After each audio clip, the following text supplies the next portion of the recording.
For nearly 25 years, I wandered.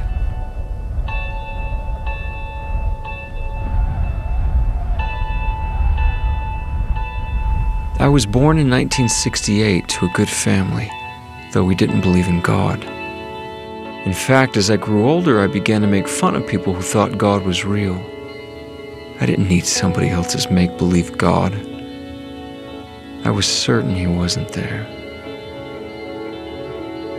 From age 14 to 22, I lived entirely for myself. I was popular in high school, and I partied hard. I even won 2 state basketball championships. By age 18, I had a full-ride scholarship to play college basketball. I felt like I was on my way. But 4 years later, it all came crashing down. I'd made some bad choices, and gradually I lost everything I had earned. I'll never forget the day, at age 22, on a Thursday, that I decided to end my life.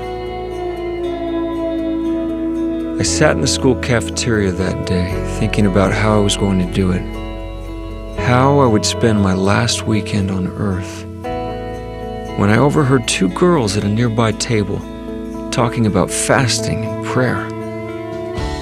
I interrupted, asking them what fasting was.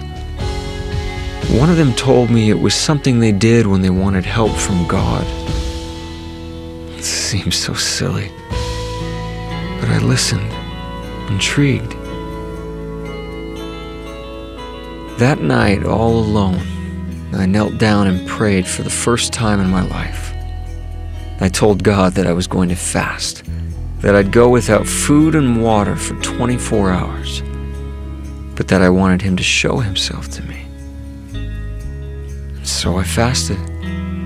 And for the first time in 8 years, I went without drugs and alcohol. But by the next day, nothing had happened. I didn't want to end my life anymore, but God never spoke to me.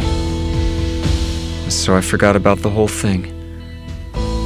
I knew He didn't exist. I went on with my life. And then oddly, a month later, an old friend called inviting me over. A friend I hadn't seen in 5 years. So we hung out one day, catching up on old times. When out of the blue he said, "Todd, I don't know how to tell you this. I was scared to even invite you over. But yesterday I had a strong impression from God to call you. And God impressed me to tell you that He needs you on His side. Today." I was speechless. Was God real? Had He answered my prayer? Had He sent someone to me? I couldn't believe it, but He had.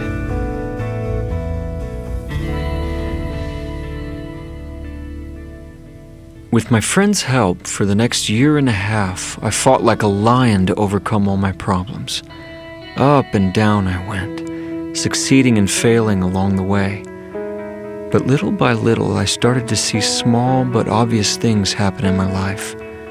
The answers to questions that had long bothered me began to be revealed.